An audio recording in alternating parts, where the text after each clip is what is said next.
एक बार ठाकुर जी वंशी बजा रहे थे, ठाकुर जी के सखा इतने ऊधमिया नेक शांत ना बैठे हैं, लेकिन ठाकुर जी जब वंशी बजाते हैं वो भी बिल्कुल पिन ड्रॉप साइलेंस, आंख बंद करके सुनते रहते हैं ठाकुर जी को।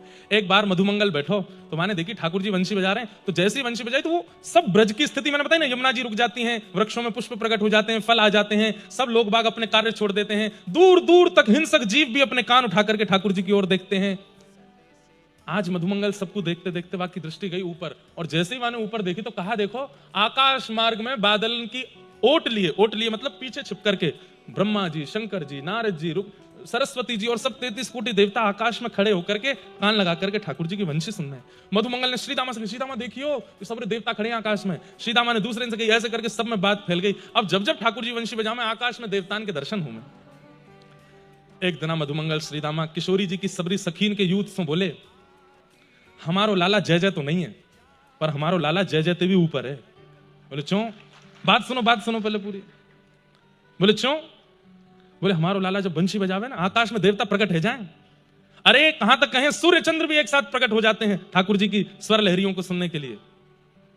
हमारे लाला, तुम्हारी किशोरी जी सुंदरता में ऊपर होंगी, तुम्हारी किशोरी जी धन धान्य में ऊपर होंगी, तुम्हारी किशोरी जी गायन में ऊपर होंगी, तुम्हारी किशोरी जी नृत्य में ऊपर होंगी लाला से, पर संगीत में तो हमारो लाला अग्रगण्य है।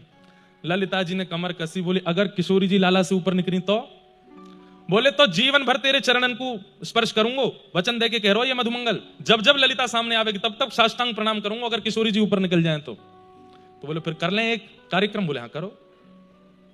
ठाकुर जी तो सब ब्रजवासी जाके बोले लाला हमारी लाज बचाई लियो, ऐसी बंसी बजाइयो कि लाला ये सबरे देवता आकाश में खड़े खड़े नृत्य करने लगे। ठाकुर जी बोले तू चिंता मत करे, आज तो देख आमने सामने वाली बात है।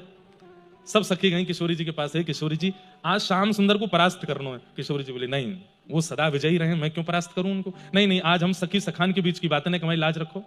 तो किशोरी जी वीणा बजाती हैं, किशोरी जी वीणा बजाती अजना लेकर के आई हैं। ठाकुर जी सामने बैठे हैं। किशोरी जी और ठाकुर जी के अंदर तो प्रतिस्पर्धा नहीं है, लेकिन सखा और सखीन को जितावे हरावे की बात है। ललिता जी बोली पहले ठाकुर जी कछु सुना दें। मधुमंगल श्रीराम बोले हमारे लाला ने बंसी बजा दी तो फिर बाकी बात कुछ बचेगा ही ना, हमारे लाला ने बंसी बजा दी तो फिर तुम कहीं तक दूर तक टिके ही नहीं पाओगे। बोले हम देख लेंगे कितने टिकेंगे, तुम बजाओ तो सही।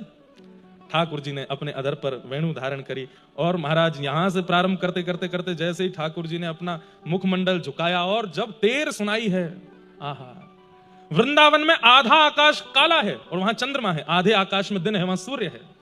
आधे आकाश में रात्रि की निशा में जागृत होने वाले देवता खड़े हैं और आधे आकाश में जागृत अवस्था में खड़े होने वाले देवता